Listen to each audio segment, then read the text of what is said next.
Thanks, everybody. Welcome to Cabe Theater Arts Center, and thank you for being here. Before I get started, I just thought I would mention that Rosemary only asked Ann Hughes and I for two things for her birthday, and that was to get a plaque on the gazebo. I mean, how many years did it take? And to have a discussion here in Cabe about the literature and the humanities and the liberal arts. So we're going to do that, but we're going to do a little bit. I'd like to thank some people, some folks, before I get into some remarks. Our students that are here today helping us with in our house and our booth. Just terrific.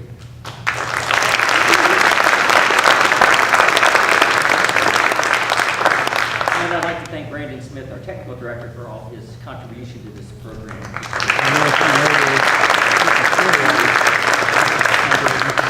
And I'd like to thank my friend and colleague, Professor Ann Hughes, for all she's done to make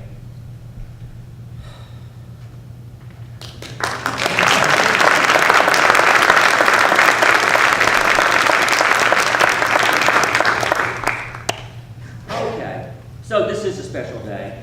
We come together to celebrate the 40th anniversary of the opening of the Cabe Theater, the 40th anniversary of the establishment of the Hendrix-Murphy Foundation Programs in Literature and Language, and the 80th birthday of Dr. Rosemary Henenberg, Emerita Professor of Theater Arts and the inaugural director of the Hendrix-Murphy Program. I'm Danny Grace. I'm a professor here in the Department of Theater Arts and Dance. It's been my great good fortune to have the opportunity to work in this fine performance space.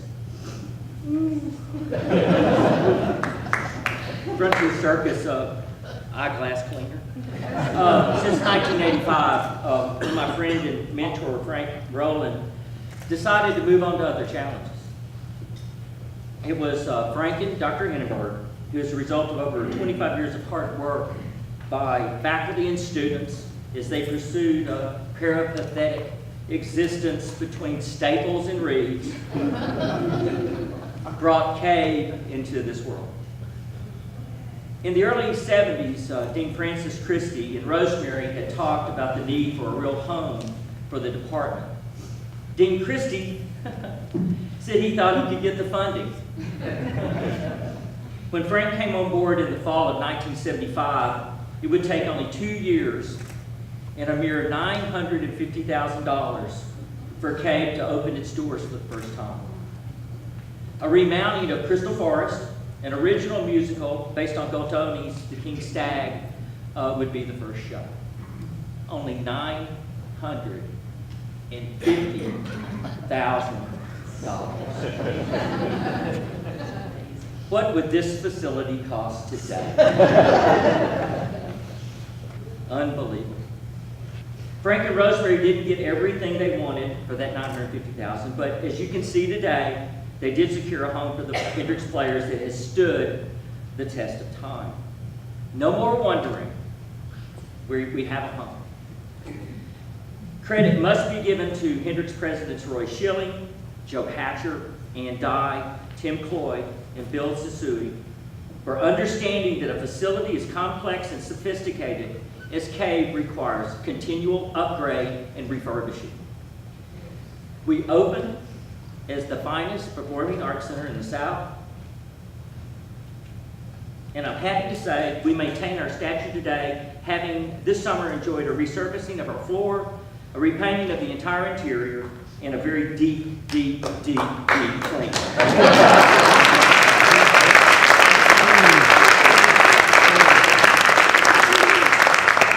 We are so grateful and appreciative for the confidence and trust the college has placed in our program, its faculty, staff, and students. I feel it's important to note that today is not just about our history, but about our present and our future. There is no doubt our program would be what it is today without this great facility. And there is no doubt our program would be what it has become today without the incredible contributions by the Hendrix-Murphy Foundation programs in literature and language.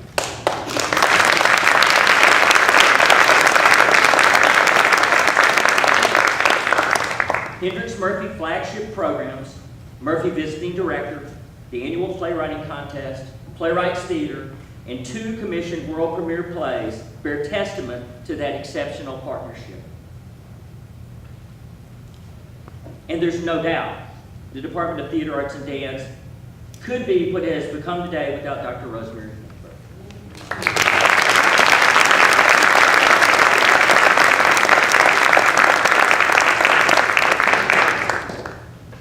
Her leadership, wisdom, vision, artistic, and scholarly excellence is without rival.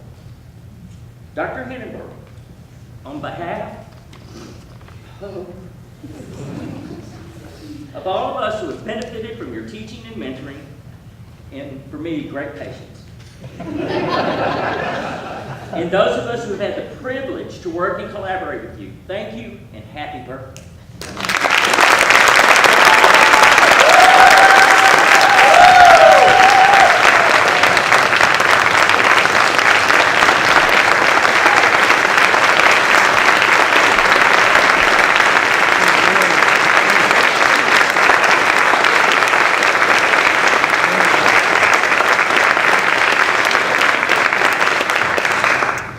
Thanks so much, everybody. Please welcome Hendrix President Bill Sasui.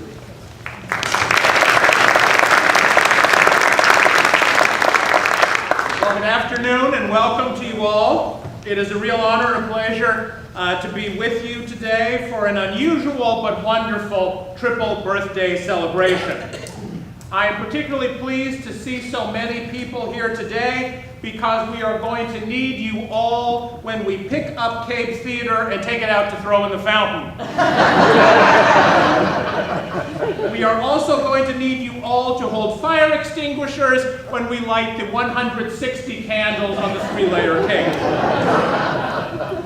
Now we have some truly distinguished guests here with us today, and I have been solemnly instructed to keep my comments to a minimum so as not to distract from the main event.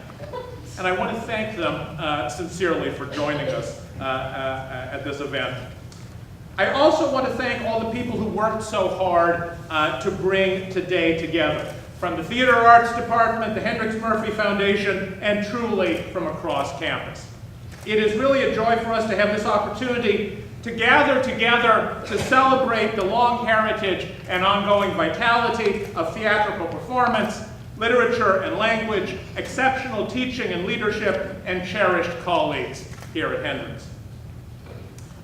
Now, as I began to think about this event, I fear I got a little distracted by the title, by the 40-40-80, the oddly mathematical air to this conjunction of birthdays, the sense of some kind of numerological message I was missing, the nagging suspicion that we would get here and everyone would be doing Sudoku, which I cannot do because I do not understand them. Then I tried to make sense out of the numbers in a more literary, perhaps even theatrical way. 40 days and 40 nights. Moses on Mount Sinai. Jesus tempted in the wilderness, the rains that caused the great flood. And I recalled that Noah, who was said to be 600 years old at the time of the big rain, lived an additional 350 years to the ripe old age of 950. And of course, by that standard, Rosemary is not even yet quite to legal drinking age. And I also recall the talk I once heard, or it might have been a sermon, but I clearly was awake enough to remember this fact, so I think a talk, that in the ancient Middle East, the number 40 was considered a kind of generic marker for a whole lot of anything, whether it be sheep in your flock or days with precipitation. The ancient Holy Land's equivalent of Carl Sagan's billions and billions. And 40 is indeed a whole lot of something when it comes to the history and impact on this campus of theater. Whether it be this space where we gather as a community to laugh and cry and think and feel, the Hendrix players who entertain and challenge us even as they grow as professionals and as people, and the department and its faculty who live and teach and mentor and set high examples over lifetimes. And 40 is quite the mark when it comes to the history and impact on this campus of the Hendrix-Murphy Foundation and its programs, which have set the college apart nationally and internationally, brought global literary luminaries beyond count to Faulkner County, Arkansas, and enriched our shared culture, our faculty, and above all, our students with study abroad trips and poetry slams, visiting directors and distinguished lectures, beautifully idiosyncratic events like Meet a Mule and the stellar singular Murphy Scholars Program. It is impossible to imagine Hendrix and the immersive experience of the liberal arts we offer here without this theater and the people who bring it to life, without the energizing linguistic and literary programs of Hendrix-Murphy, and without the dedication and generosity of spirit of Rosemary and our other faculty and staff. So I am happy you are all with us today to celebrate them. Thank you.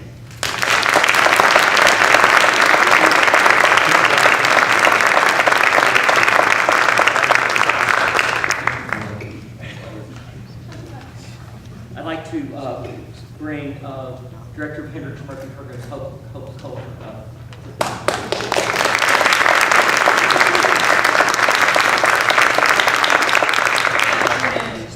I'm Hope Coulter, Director of the Hendrix-Murphy Foundation, Programs in Literature and Language, and a member of the English faculty here at Hendrix. I'd like to add my voice of welcome to you all this afternoon, or welcome back to this space. 40 years ago, through the generosity and vision of the Charles Murphy family, the Hendrix-Murphy Foundation was established here with a simple mission to enhance and enrich literature and language at Hendrix College.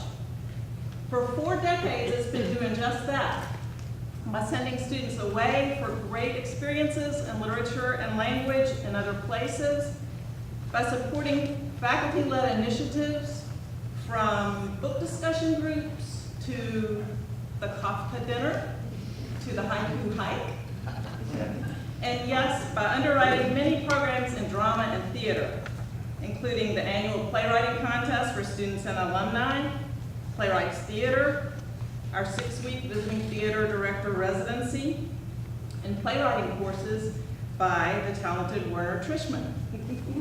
I hear that today is also Werner's actual birthday, but since he wasn't turning 40, 80, or 120, we decided not to give him top billing and make this birthday celebration. Over the years, Hendrix-Murphy has welcomed to campus a parade of distinguished visiting writers.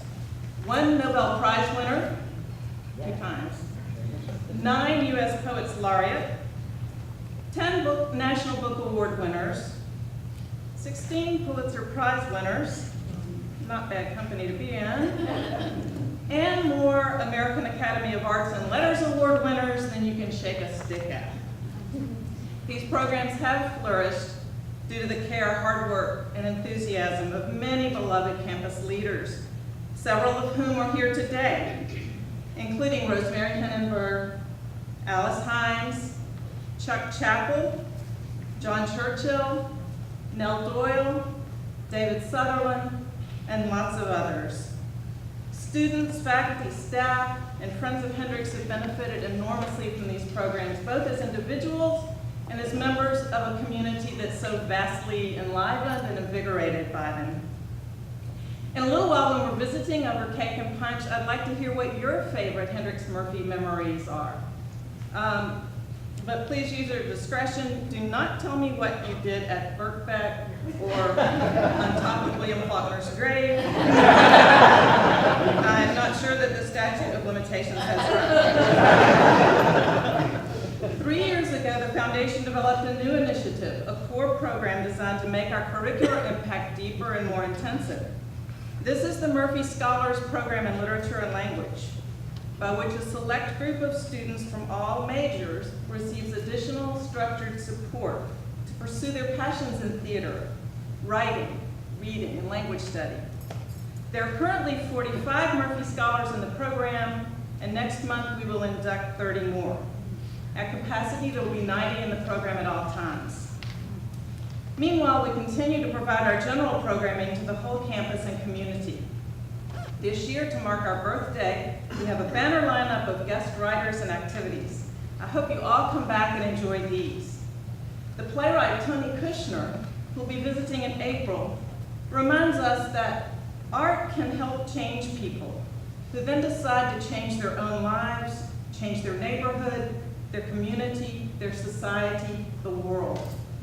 Goodness knows we need that now more than ever.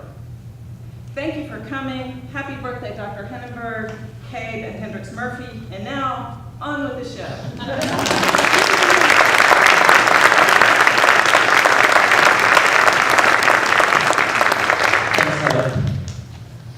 It's my pleasure to introduce our distinguished panel to lead us in a discussion of the humanities and literature. No, humanities and literature and the liberal arts. Every time I look at John Churchill, I just it's been that way since 1985. He hired me. Dr. Jean H. Griggs is a 1982 graduate of Hendrix College with a Bachelor of Arts degree in English. Dr. Griggs received her Master of Arts in English Language and Literature with a minor in Composition and Rhetoric in 1985 and her PhD in English Language and Literature in 1992. Both of these degrees are from the University of Maryland, College Park. While at Hendrix, she was very active in the Department of Theater Arts playing Olga in the 1980 production of Three Sisters. Dr. Griggs is the director of the Writing Center at Kenyon College. Doug Blackman is a 1986 graduate of Hendrix College. Doug was awarded the Pulitzer Prize for General Nonfiction for his 2008 book, Slavery by Another Name. He's currently a senior fellow at the University of Virginia's Miller Center of Public Affairs and is the host and producer of American Forum, a weekly public affairs program seen on more than 100 PBS stations in the United States. While at Hendrix, Doug was part of many Hendrix productions, including originating the role of Neil Avery in the world premiere of August Snow by Reynolds Price, commissioned by Hendrix-Murphy. Dr. John Churchill is a graduate of Southwestern in Memphis. Now Rhodes. Receiving a BA in philosophy in 1971, he was also captain of the varsity football team and conference champion at throwing the discus. Soon afterwards, John became a Rhodes Scholar, receiving his second bachelor's in philosophy and theology at the University of Oxford before earning his PhD at Yale.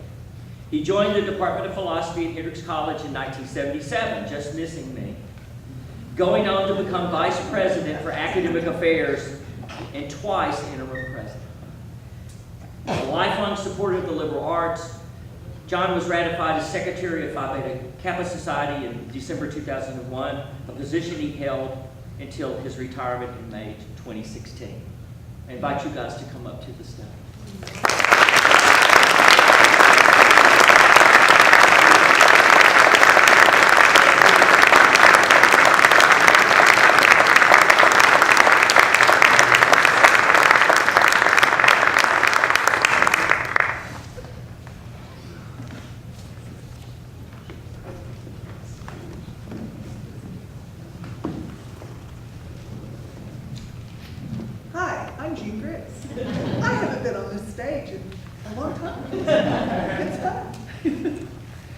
So, we're going to talk about humanities and the liberal arts. We're each going to say a little piece about it and then open it up for questions and discussions. I am not going to speak for these people behind me, but personally, during my little section here, if you hear something you disagree with, you're welcome to hiss. If you hear something you agree with, you're welcome to say, yeah! Because we're all involved in liberal arts. The definition of liberal arts, I have to start with, I'm starting. those subjects considered essential for a free person to know in order to take part in civic life. So I looked at the websites of the colleges that I know best. I work at Kenyon College in Ohio. But I looked at Hendrix, and the website says liberal arts at Hendrix is to encourage a broad command of the sciences and humanities, to prepare young people for engaged citizenship, and to succeed in a global world. There you go. My son and daughter went to Grinnell, so I looked at theirs because you kind of feel like you have some ownership in a college when your children go there. Grinnell says liberal arts help students develop the flexibility and adaptability that enable and inspire the big thinkers and global leaders of tomorrow. Oberlin says, we believe the best liberal arts education has a strong science component and that the best science education happens in a liberal arts setting. I was interested in that. But Kenyon, where I work now, says that part of liberal arts is being, and this Kenyon's a little snotty sometimes, liberal arts is to write better than your peers. We're snotty, we are. To gain mastery in synthesizing and analyzing large amounts of material, be fueled by a lifelong desire to continue learning and enjoy a rich inner life. You have that rich inner life. Kenyon is also the star of Josh Radnor's movie Liberal Arts, which is an homage to Thomas Wolfe's Look Homeward Angel, with the idea we can't turn back the days that have gone. And it's also a kind of love letter to David Foster Wallace's novel Infinite Jest. If you haven't seen it, it is the movie on liberal arts. Not really. But it's called that. David Foster Wallace gave a famous commencement speech in 2005 in which he said the liberal arts cliche about teaching you how to think really means learning how to exercise some control over how and what you think. It means being conscious and aware enough to choose what you pay attention to and to choose how you construct meaning from experience. So I give you all of these definitions picked kind of arbitrarily and taken from websites, which is the public face of a college, to think about what liberal arts means and how it's been a centuries-long conversation from the beginning of trying to define it. So I'm going to segue into what liberal arts means to me. I came to Hendrix with the Murphy Foundation in 1978. So in the winter of 1980, one of the first people that was brought to campus by Murphy, Denise Levertov, saw me in Three Sisters, and she heard me play the violin in an orchestra concert, and I was in her class, so she had to read my poems. And she said to me very kindly at one point, well, I've seen you do all these things, and you do the poems best. And I know this was meant to be really encouraging, but it wasn't liberal arts, and I'm very deeply invested in liberal arts, so I continue doing these other things. I still play second violin in the Knox County Symphony. So one of the questions I want to put out here today is, at what point do you begin doing poetry or music or theater or science after you've read about them? Reading gives you that rich inner life that we all have. But when do you start giving back? When do you feel a responsibility or a push, an urge to give back? And giving back, in terms of liberal arts, is that part about the civic life and the public conversation. So there's a movie called LA Story. It's not a great movie, but it has some great lines in it. And one of them is a bunch of people sitting next to each other, and one turns to the other and says, so I hear you've been studying the art of conversation. And the woman turns around and says, yes.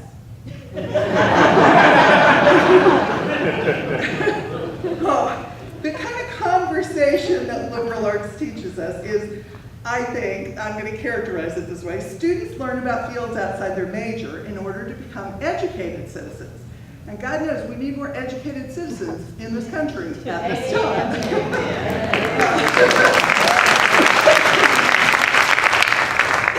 So, in terms of liberal arts, I think we who have gone to liberal arts colleges or been associated with them in any way believe you don't become what you do. I actually took that line from one of my students. I asked them to think about this, and I said, I'm coming to Hendrix, and I want your help too. And so one of them said, yeah, this is what we believe. You do not become what you do.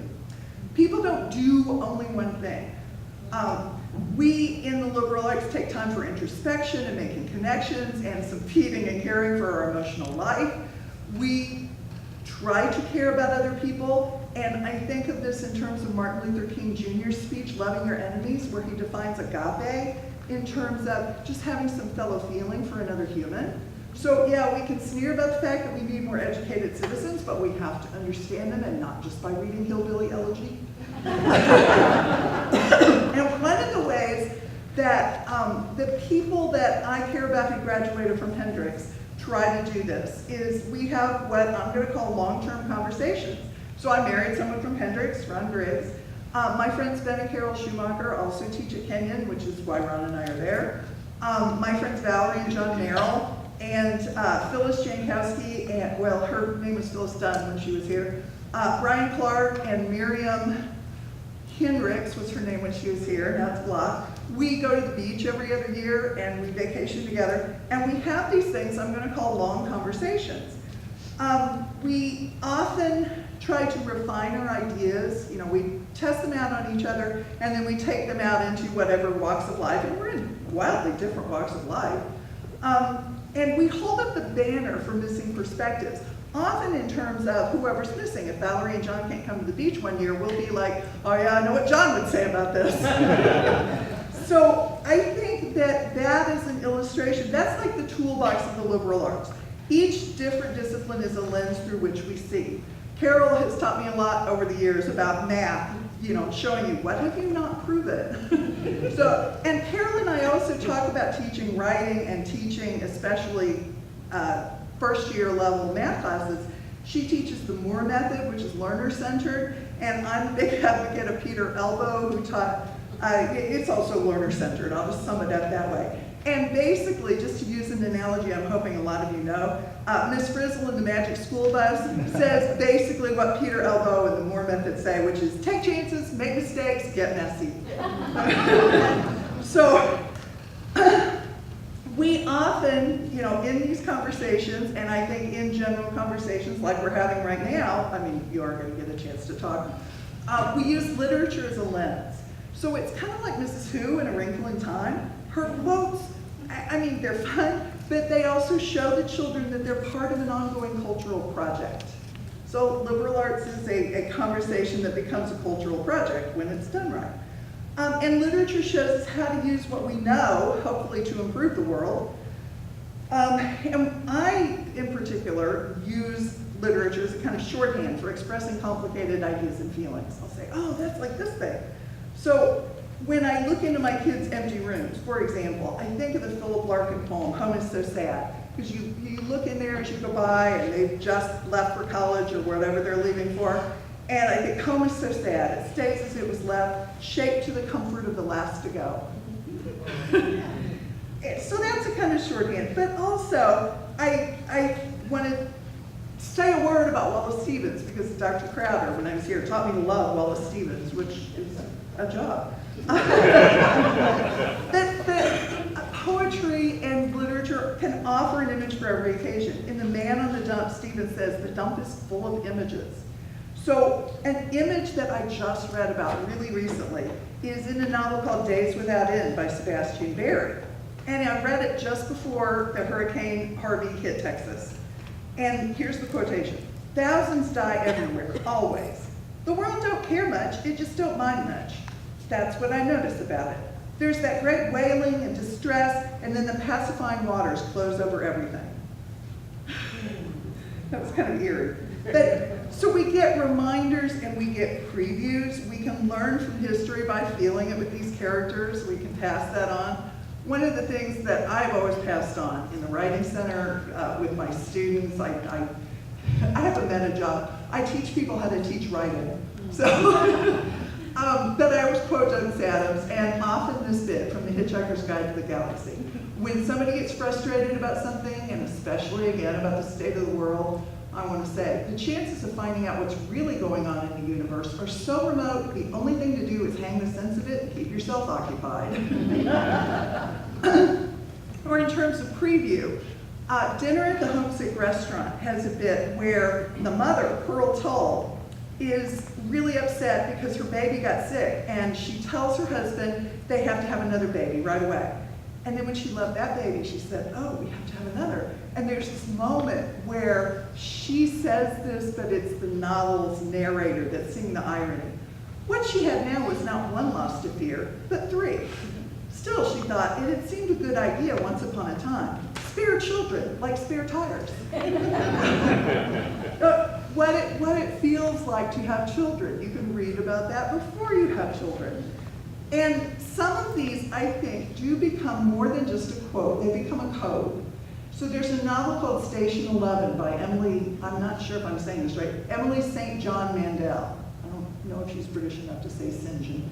Anyway, there's a caravan and they're performing Shakespeare. They're a Shakespearean troupe after the end of the world by plague. It's some kind of flu.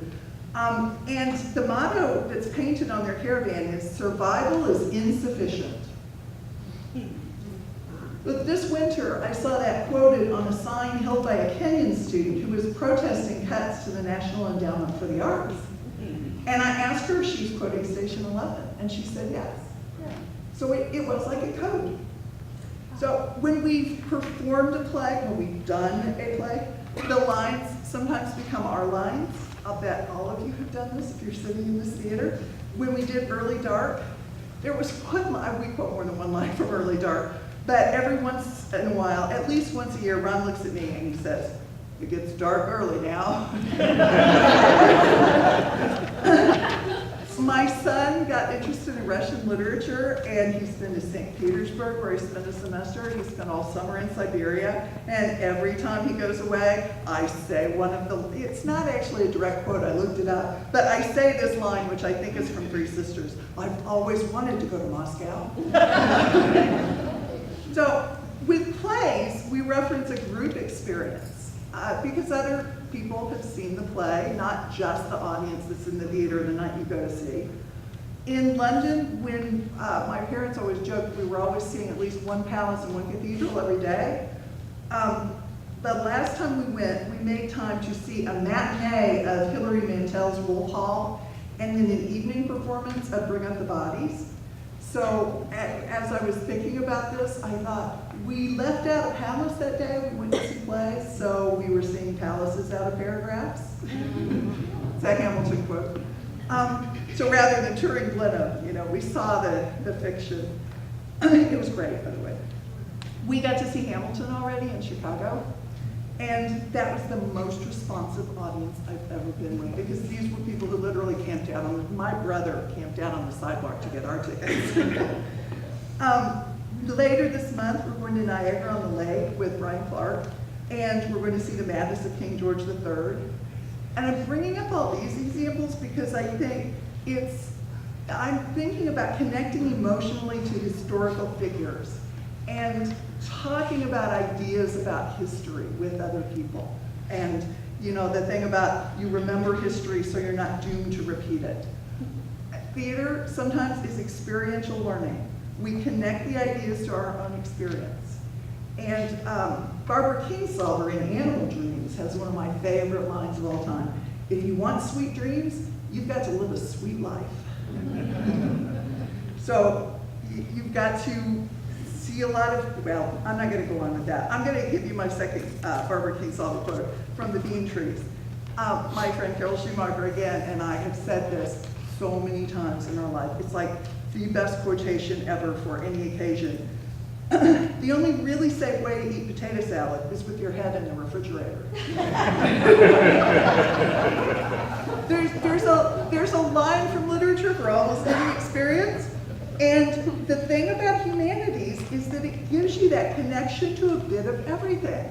If you've read and you've gone to plays and you've made these connections, I'm talking about English because it's my discipline, but you make connections across these disciplines, and then you have something to say about potato salad, and about disasters like hurricanes, and about disasters like, well, whatever. I don't want to go that direction. But to study liberal arts, I think, is partly to study the art of conversation. And conversation is a contribution we can make to civic and to civil discourse. So the more we proselytize for liberal arts colleges, the better. I know some of us do that all the time. Anyway, my husband does it with chess students because my son plays chess. And there'll be people, especially from other countries, India and China, chess is big there. And he'll walk up to the parents sometimes and say, have you thought about sending your child to a liberal arts college? And some of them have not because they don't think about that. It's not a tradition in their families or in their countries. And I'm trying to gear up even more for this. But I have conversations with complete strangers on planes, on the way here, about, somebody says to you, well, what do you do? And I say, well, this is what I do. I do liberal arts. So one of the things I think we need to do kind of as a sideline is make liberal arts more accessible for different kinds of students because, as we all know, we need more of their banners. We need them to be holding them up and giving us perspectives we don't already have. So I am going to end with the Yeats poem. I was thinking about trying to defend the role of the liberal arts in today's world because that was part of our topic. And I think to defend it and to define it and to hold up the banner for it, you have to speak up more and learn to live with tension rather than try to avoid it. So it makes me think of this Yeats poem called That the Night Come, which is the first poem I ever learned by heart, but I wrote it down in case I forgot it in front of an audience. I have a slightly eccentric reading of this poem, I think. I think it's kind of a carpe diem poem. It's about taking risks and maybe getting messy and making mistakes. So I will read it to you and finish with that. She lived in storm and strife. Her soul had such desire for what proud death may bring that it could not endure the common good of life, but lived as 'twere a king that packed his marriage day with banneret and pennon, trumpet and kettle drum, and the outrageous cannon, to bundle time away, that the night come.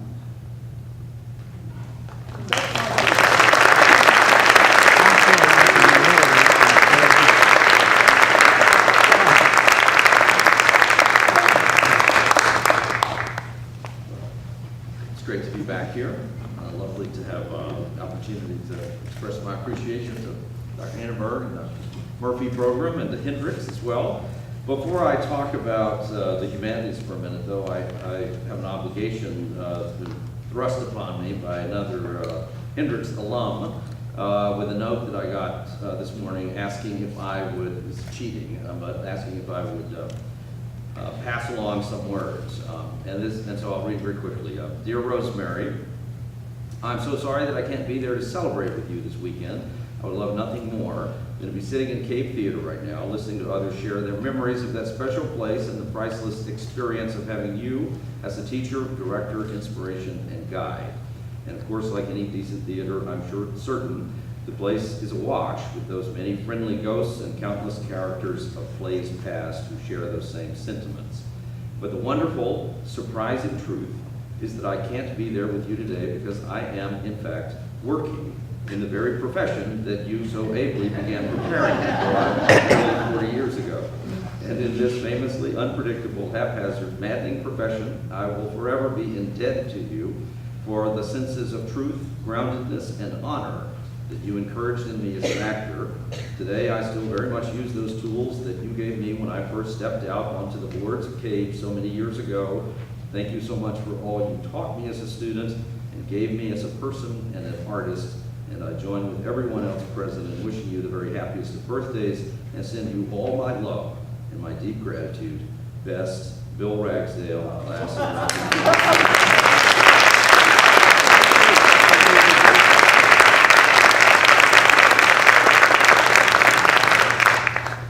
So it was my particular good fortune in connection with the Murphy program and Hendrix that in my very first term here in the fall of 1982, Dr. Ken Story cleared the way for me, inappropriately I suspect, to take a Southern literature class that was supposed to be restricted to juniors and seniors, I believe, in which we studied a living Southern writer each week, and then at the end of every week, that writer appeared in the class, which was quite an extraordinary experience for a young man like me from Monticello and the Mississippi Delta before that. But the writers who came over the course of that term were, I had to look back to remember all of them today. They are listed on the, I was happy to see, they're listed on the website, the Hendrix-Murphy website. But they included Ellen Gilchrist, Cleantha Brooks, Andrew Lytle, they're by themselves, Cleantha Brooks and Andrew Lytle, both in the last phase of their lives, but two living representatives of an era of Southern literature that was soon to come to a complete close. Harry Crews, the most frightening writer I ever met in person or had a drink with, which was, again, inappropriate. William Humphrey, not a famous name, but the most touching writer I ever met, I think. Reynolds Price, of course, who you've heard reference to, and of course Maya Angelou. And there were others, not quite as notable names, but another half dozen others as well. In the next year, the Murphy program brought to Hendrix Seamus Heaney, the great Irish poet who went on to win the Nobel Prize 10 years later. And then in that first class, in 1982, when Reynolds Price came, some of the theater students who had staged Early Dark, his only play up to that time, restaged a portion of the script while Reynolds was here, and I think that was a part of the origins of the special relationship between Reynolds Price and Hendrix at that stage. And then in my last year at Hendrix, Reynolds came back for the production of the play that Hendrix-Murphy had commissioned from him, August Snow, in which, as Danny said, I originated the lead role of Neil Avery.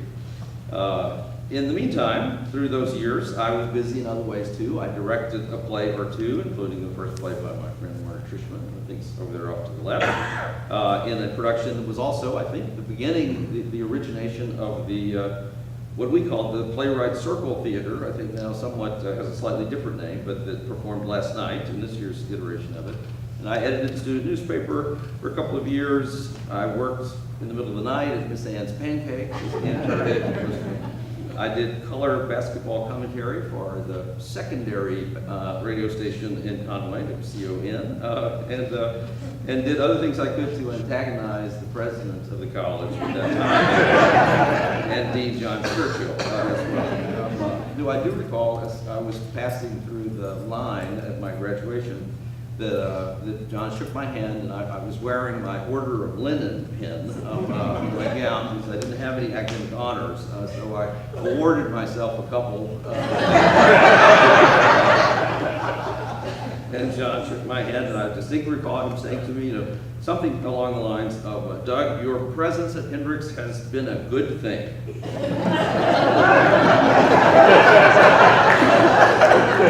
That was it.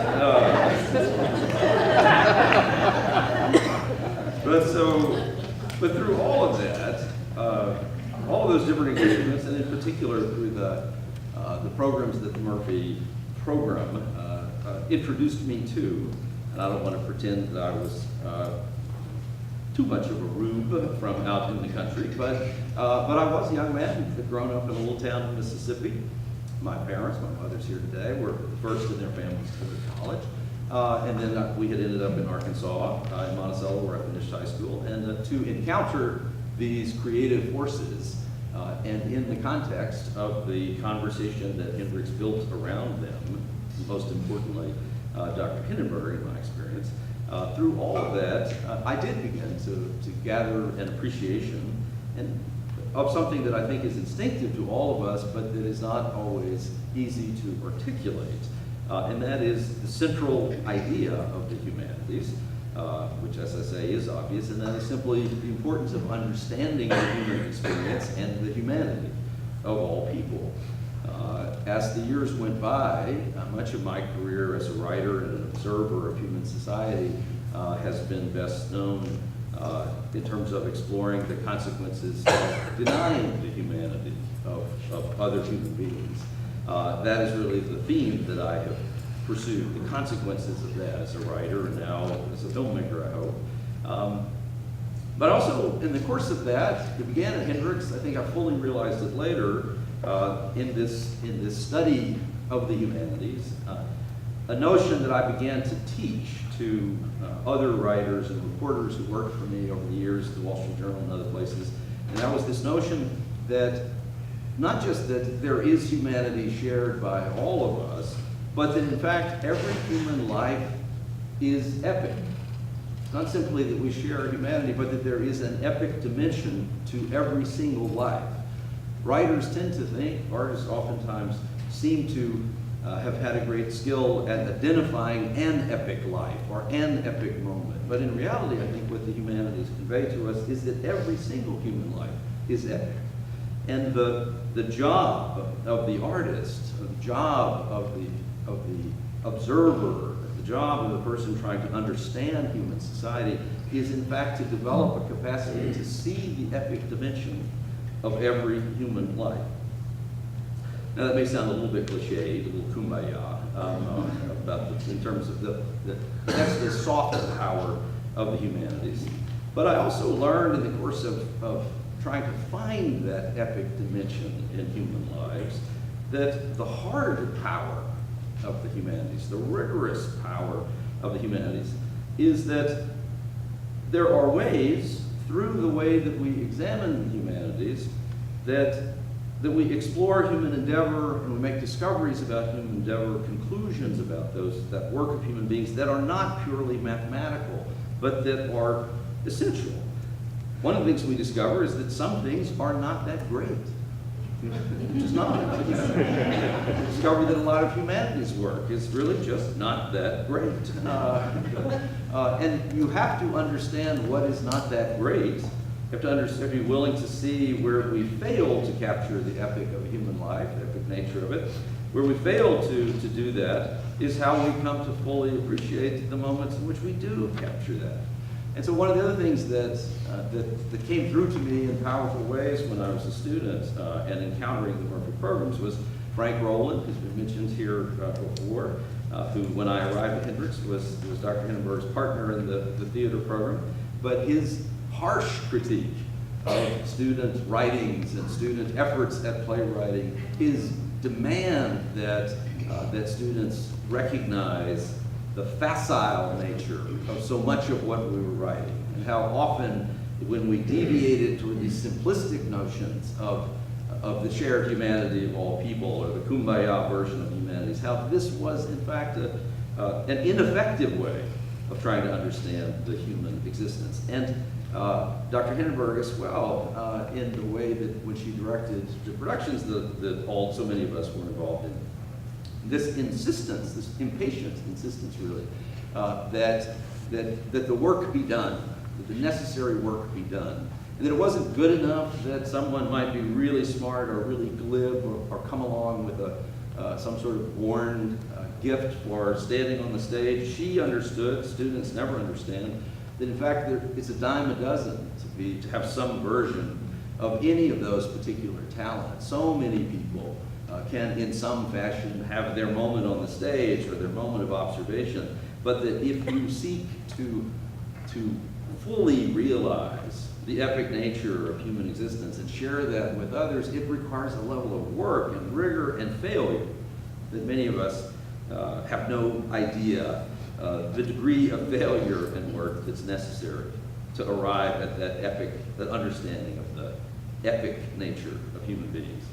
Also, through all of that, through her approach to dissecting and synthesizing the literature of a play, the structure of playwriting that I learned so much from Frank Rowland, the incorporation of all the visual, tactile, and physical elements of theater, all of these different components that go so far beyond the word or beyond the staging or beyond the particular brilliance of a particular actor on a particular night, but how the synthesizing of all those dimensions of the things we call the humanities are so critical. I said earlier that one of the things you learn is that some work is not that great. One of the things we learn, I think it's okay to say this, may I? Reynolds Price wasn't that great a playwright.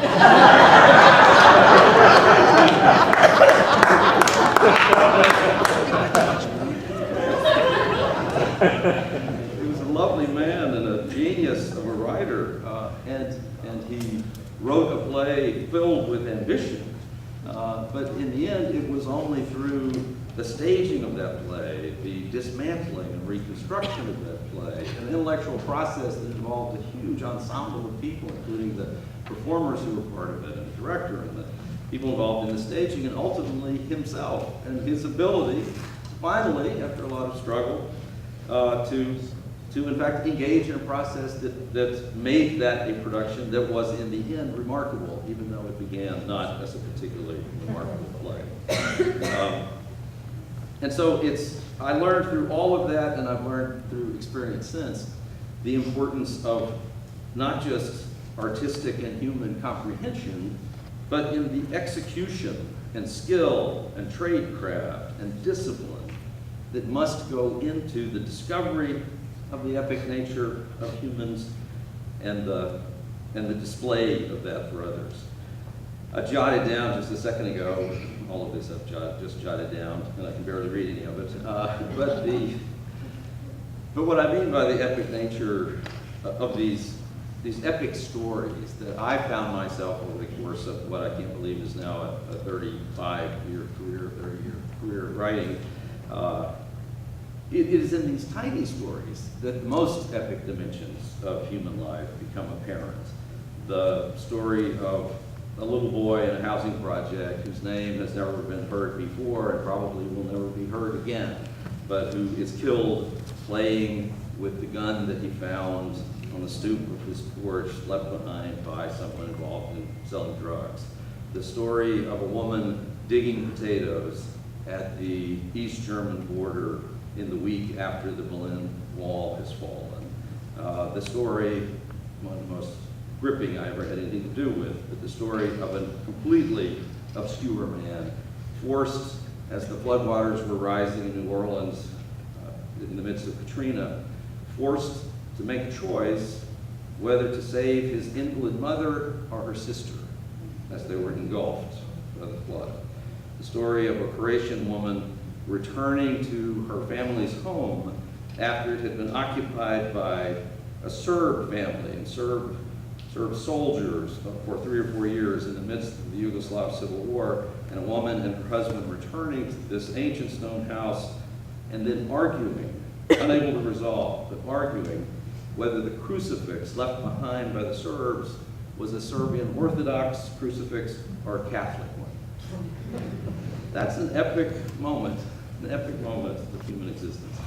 But so, why do all of these things matter beyond that it makes us feel good, those of us who enjoy these kinds of things, enjoy these conversations? And I would say that it matters because it is not enough to simply acknowledge the soft dimension of the humanities, to acknowledge that we all are humans, we all share some connection to one another through our humanity.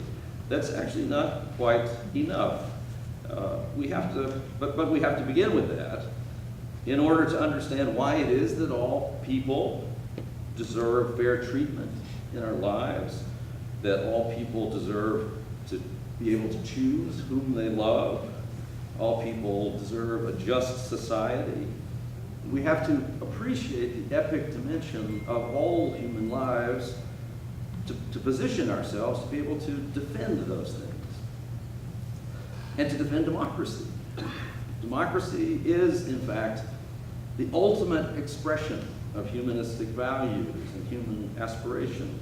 And so we have to understand the humanities, we have to understand the epic dimensions of that in order to save democracy from those who would make coarse and dehumanizing our society. So, to the Murphy Program and the Cabe Theater, Dr. Henenberg, thank you and happy birthday.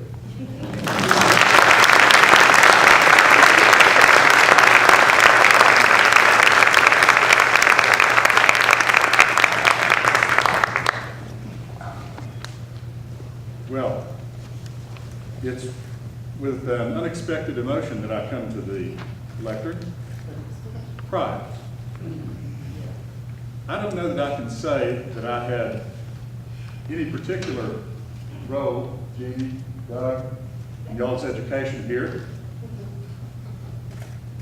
but we all did. And I am full of pride at this college and those folks who made that happen. And so many, many thousands more. Rosemary, my memory, Hendrix-Murphy Foundation, is those interminable planning committee meetings. And you know the cast of characters. And I won't mention any for fear of leaving some out. But they were the most unimaginably long, contentious meetings, lasting late into the night, and relieved only by the anticipation of refreshments at Frank and Jeannie Rowland's house. Speaking of refreshments, Doug mentioned Harry Cruz.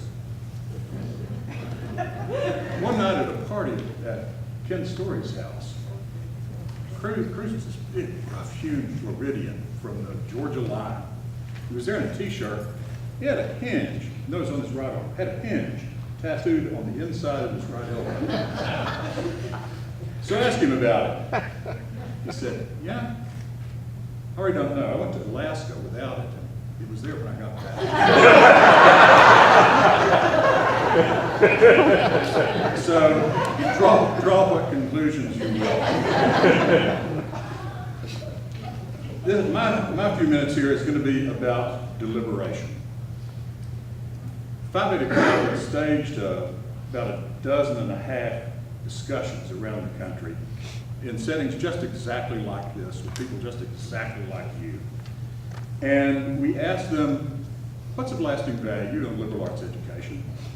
And overwhelmingly, the answer was gaining the capacity to deliberate well.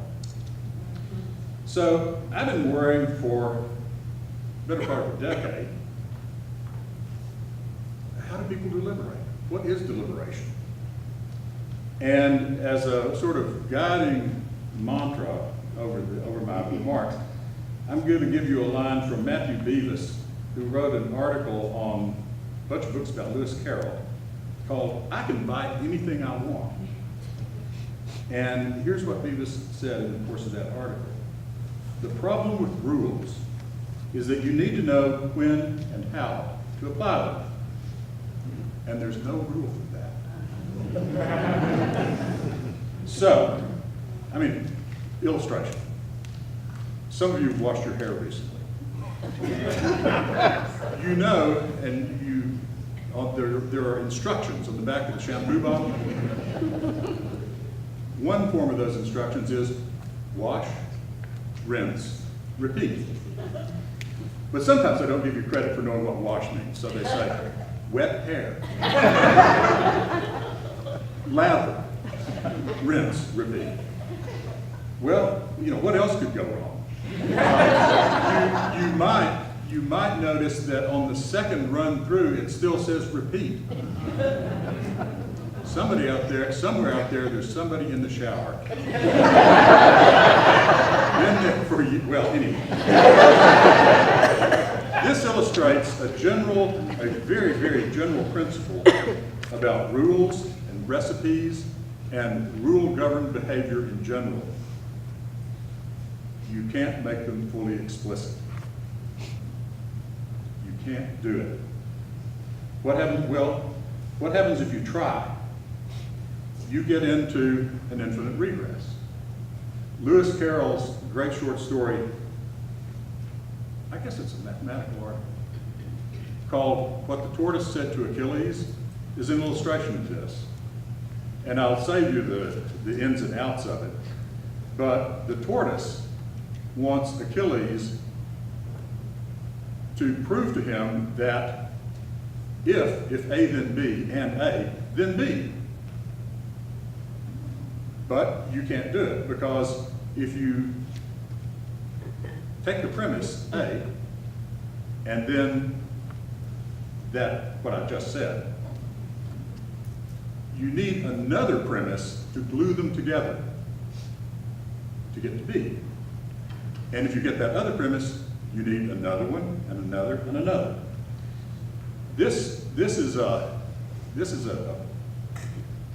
paradox that you find in Zeno, you find it in Sextus Empiricus, you find another version of it in David Hume, you find it in works of Wittgenstein, and it's often tarred as just skepticism.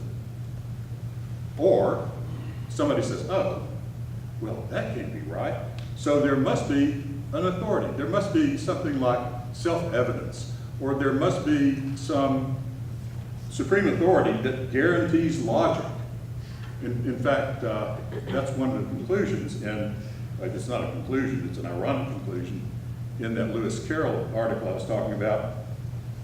At some point, Achilles says to the tortoise, after they've got all these premises lined up, you still can't get the conclusion. Achilles says, well, by God, well, he doesn't say that. He says, well, if you don't accept the conclusion, logic will come and take you by the throat and force you. Well, we don't want that. But the fact is, people operate according to rule-governed procedures all the time.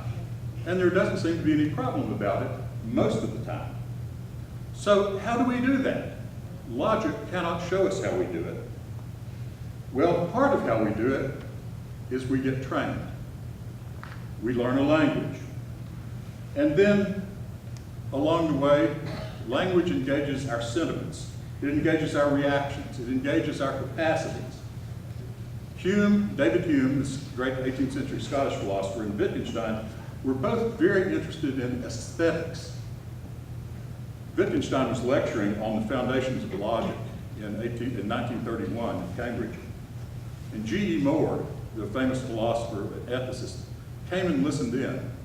And Moore was totally baffled because Wittgenstein was lecturing about logic and constantly saying things like, well, you know, the answer to this problem is like the answer to the problem, why won't this bass line in music work? And the point is, people learn by doing and copying, not by learning principles. It's a question of figuring out what's real and what's abstract. And what's real, thank God, is the real world. And abstractions are drawn from it, and drawn from it better or worse. They work better or worse. And sometimes we get in problems. And now for the payoff. People learn to operate with rules through exemplars. And exemplars are widely supplied in language, literature, and theater. I've seen the Antigone twice. The first time was about 1968. And it was really, how to do that now, and it was really clear what the Antigone was about. It was about the sanctity of the individual conscience. It was about standing up to unjust authority. It was about holding true to your own principles, no matter what forces were arrayed against you. Okay? I saw it again. Rosemary, you can probably date this. It was John Henry's version, and it was late 1980s, I want to say. And it was on campus. I've been dean for about 5 or 6 years. Wow, what a different play. Poor Creon. He's the king, you know. And Antigone is wanting to bury her brother. Well, he was killed in a rebellion against the city. He can't be buried. And Antigone's insisting on it. Oh, I suffered for Creon so much treatment. What this shows is the impact of our personal circumstances on our uptake of the exemplars we're presented with. So we've got to be real careful. Not only do we have to be careful about what texts we choose to mine our exemplars from, we have to be careful about what exemplars we pull from those texts. One of my favorites is always, say, take the parable of the prodigal son and look at it from the perspective of a fatted cat.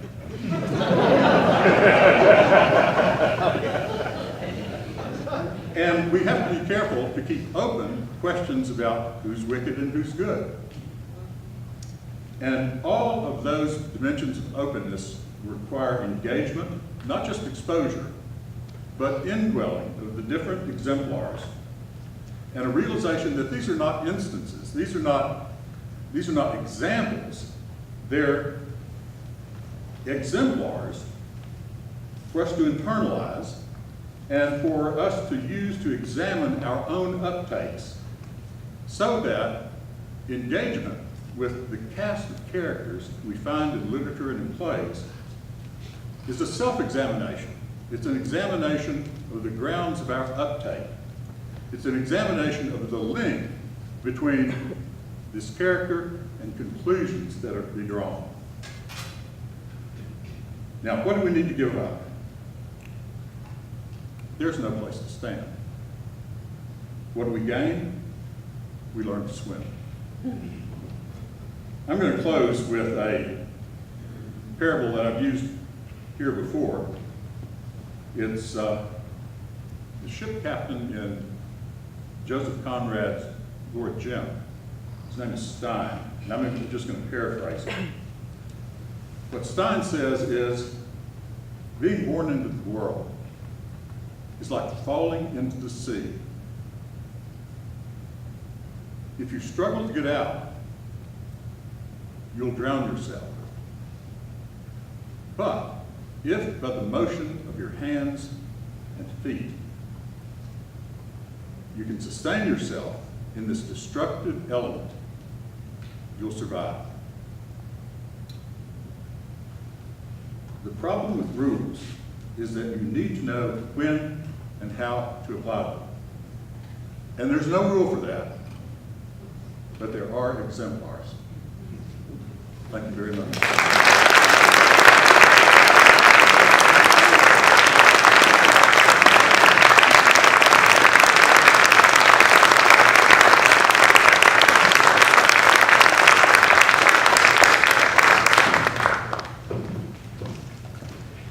Well, that was terrific. Anybody have a comment or a question they want to add to the discussion? Criticisms? Oh, Dr. Chappell. I'd like for each of you to recommend to the group a novel you read recently that you think we should read, or a play you've seen, or a film you've seen. One of those. Can you hear me? Yeah. I would start with Wallace Stegner's Big Rock Candy Mountain. Is this on? Yeah, Chuck, I started reading Wallace Stegner several months ago. And Big Rock Candy Mountain is it's obviously a reference to the song. It's got a personal romance in it, and it's a profound critique of certain aspects of our society and what we've done to the environment. I'm still thinking. He knows I like to write about books. I'm thinking I'm going to say Dexter Palmer's novel Version Control, because it's a time travel story, and I love reading science fiction. It's all about ideas. And it's a series of nested stories, because the time travel is really about what version of the world the people have made. And it's fascinating, and it's cerebral, but it's really well plotted. Who's the author? Dexter Palmer. Dr. Sharp, I'm going to be a disappointment to you on two levels. One is that because of the work that I do now, I read so much nonfiction that I stopped reading fiction. So I don't have no, I wasn't thinking about that, so I can't go there. But in terms of film, though, that's where I would go. And strangely enough, just yesterday, I found myself entranced in Marlon Brando's Streetcar, My Cat on a Hot Tin Roof from 1952. So that's actually the most profound thing I've seen recently. It made me stop and think for a couple of hours. Say something nonfiction. Oh, gosh, nonfiction. What's the best nonfiction thing that's come along?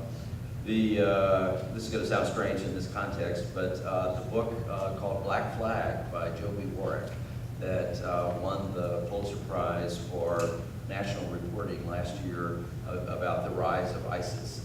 And I had a small hand in pushing that prize to be awarded to Joby. But for all of us who remain perplexed and confused, even those of us who spend a lot of time studying it, about just who the heck are these players in the world that we so demonize and fail to see the humanity within whom.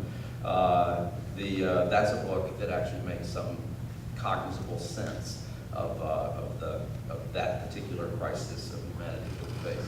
I want to recommend your book to everybody.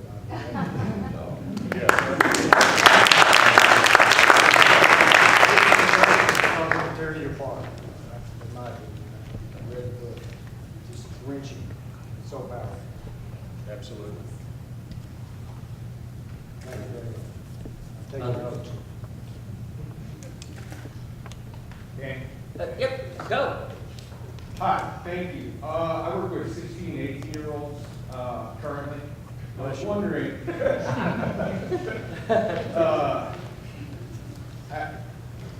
I fully appreciate and agree to a great extent with, I think, how you spoke about the liberal arts and humanities for one's own understanding of oneself in the world.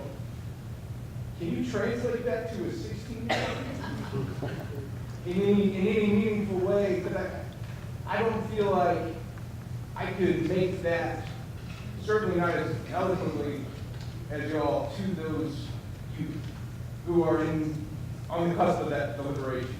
He's 140 characters.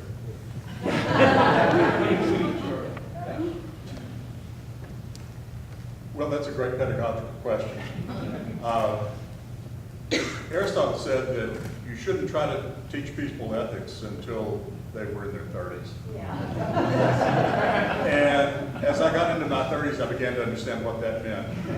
When I was 16, 18, I was immediately opposed to it. But you know, that's the question about the role of authority in teaching. And that's a very vexed question. Because there's a romantic view. Chuck, this is over 140, I know. There's a romantic view that, let students do what they want to. And, the other view is, force feed them. Now, somewhere in the student's progression into adulthood, you can't force feed them anymore. You've got to cultivate engagement, hoping that the responses and the uptakes to the experiences they're reading about will take hold. Where that happens, I don't think we know very well. Another movie comes to mind that I think I have the right title, but relatively recent film, Heartbreak Ridge, the World War II film about the first conscientious objector to receive the Medal of Honor, the Commercial Medal of Honor. Hacksaw Ridge, exactly, yes. The Heartbreak is a Clint Eastwood movie. But that film, you can have many different reactions to it. Some cheesy is not a word that could be applied to it, though. Maybe it has some dimension to it. I found it an incredibly powerful, popular cinema war movie. But what was most powerful about it is the story of this conscientious objector, a Seventh-day Adventist from a rural place, could have been from Arkansas, I think Missouri or somewhere in the Midwest, but who enlists early in World War II, ends up in the Pacific. Complicated story of why he enlists, even though he's a conscientious objector, but he insists that he won't carry a gun, but he actually wants to be in combat, so he's a medic. And he is nearly thrown out, but he forces his way finally, where he then is involved in one of the early Pacific landings in the Pacific, and this particular engagement that is unbelievably horrible for the Americans, and huge numbers of casualties up on this high ridge. And then as all of the rest of his unit is abandoned the field, he stays behind and in despair asks God, why have you brought me here? What do you want me to do? And then he hears the voice of God, according to him, and he begins going back out onto the battlefield in the middle of the night and bringing dying soldiers and wounded soldiers off and lowering them down this cliff. It's this unbelievable, classic, heroic film in which God is directing this man, and it's a real man, and at the end of the film there's some documentary footage of him talking about these experiences. It's a true, genuine account. Incredibly powerful film as just a guy's war movie on that side. But it's also a film that, as I was watching it, I thought, this film makes so much more understandable to me the 9/11 hijackers. The guys who believed that God was directing them to crash these airplanes into the World Trade Center, and that if this mystery of how is it that people can become so consumed with a particular belief that they will engage in activities that look so terrible, or other activities that simply seem so impossible. In the case of this guy, there probably were 1,000 other corpsmen in the course of World War II who nearly did the exact same thing, but they all died in the course of it. They saved some people and then they got killed, as this guy should have. But in the mathematical probability, he should never have survived this, but he did. And because his experience survived with him, it became an affirmation of that maybe really God did tell him to go back on the battlefield. Really God was protecting him through this whole thing.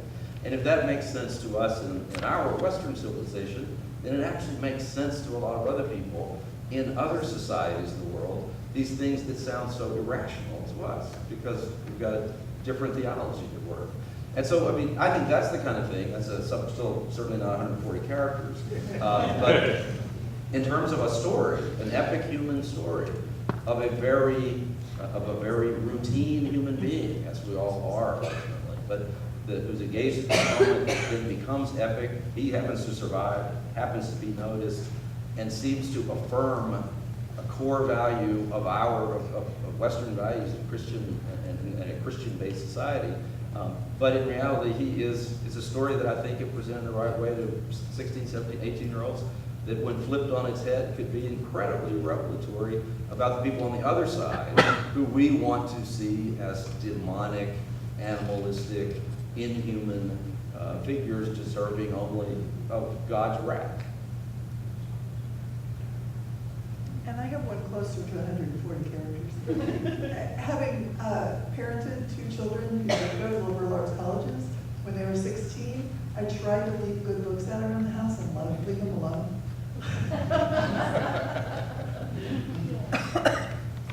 Actually, you stumbled into something that led to John Churchill and I having discussions, and it's regarding certainty. I got interested in it, he put me off on Wittgenstein, we've had other discussions, I won't go into that here. But the issue is one of understanding the belief. A belief is separate from a conclusion. And people who are certain about their beliefs can do those actions. It doesn't occur to them that they believe what they believe because they were born here. You believe what you believe because you were born there. What? People don't really separate those. And I had a problem with Wittgenstein, and I wanted to Karl Popper, who made the statement that a scientific statement is one that can be proved false. With the right facts, yes. Well, I'll say one thing on the notion of certainty. It's funny you said this. I was just talking to my mother this morning about, I have this long list of, the only thing I may actually have a gift for, the rest of what I do is largely fabrication. But the one thing I may have a distinctive gift for are titles. And I'm always coming up with the titles of things that I never write. Titles of books I haven't written, titles of essays I'll never finish. And one of the longest standing of those titles is what I call the curse of certainty. And the curse of certainty is that and of course certainty is a luxury only of societies. The most basic desire for certainty is the desire that you'll not be hungry today or the next day. And the next desire of certainty is that I'm not going to be hunted by some other creature. There's a scale of the certainties we desire. And once you become an incredibly wealthy and affluent, luxuriant society like the one that we live in, you can afford a tremendous demand for certainty. But then it becomes a fetish for certainty. that there can be no doubts anymore, that everything is supposed to be resolved. And we think we live in a society that values, above all other things, independent initiative, independent decision-making, and self-reliance. But in reality, we've become a society that has a fetish for this sense of certainty and a compulsion towards certainty. And I think actually that the humanities and the sorts of things that we're talking about here are partly about obstructing that and about reminding us that it is a curse. It is a curse to be obsessed with certainty. And it's only by this rich understanding of the diversity of human experience and the fact that certainty can never be achieved. You know, that is the healthiest society. If I could, I don't think certainty is a product of affluence, because the people who are certain about their religious beliefs quite often are far from affluent. I'd agree that maybe more complicated a conversation that we can have here, but the hunger for certainty grows only greater and greater with affluence. Oh, Jeff. Yeah, I just want to say thank you to this place, and especially Dr. Henenberg, who cast me as the parrot in the very first play that was in this, and opened this great theater.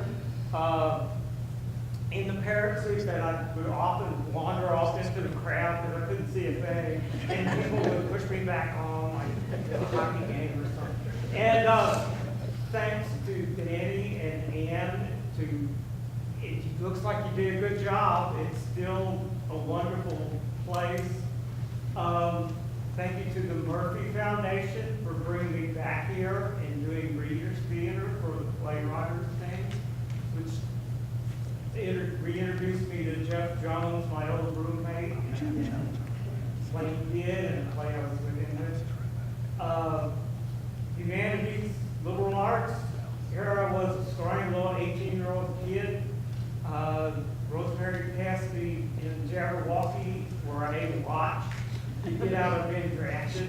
I was a history major who actually graduated and got a job in history that didn't have anything to do with teaching. And now I'm 30 years as an archivist at the Arkansas State Archives, where my love of music from KHDX is drawn in. Now we've got all the recordings from the Ozark Folk Center, and I get to go around the state teaching people about the connections, Arkansas music from the Delta to the Plains. Liberal arts is amazing. It is about connections. And it is that a little scrawny 18-year-old sitting in a room in the state archives who never even took a history theater class here, but every play I ever did with Rosemary Henenberg was as good as a class in acting and in being educated and being human and having a soul. And now I've lost count, 30 or 40 theater plays and weekend theater plays. And I'm ready to get retired so I can do more. And those of us who can teach, thank her for teaching us to speak loudly and clearly. Hell yeah, always in the line. Less is more. And this is me. This is me. So I learned through Iowa. And it's amazing to come back. It's amazing it's still here. I hope it lasts forever. Thanks. Thank you.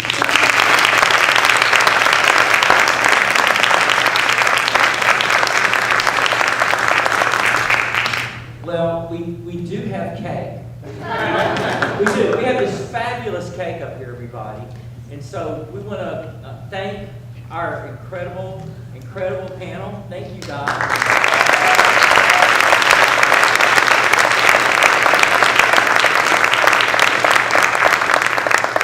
Thank all you guys who have come back some from far away to be with us here today.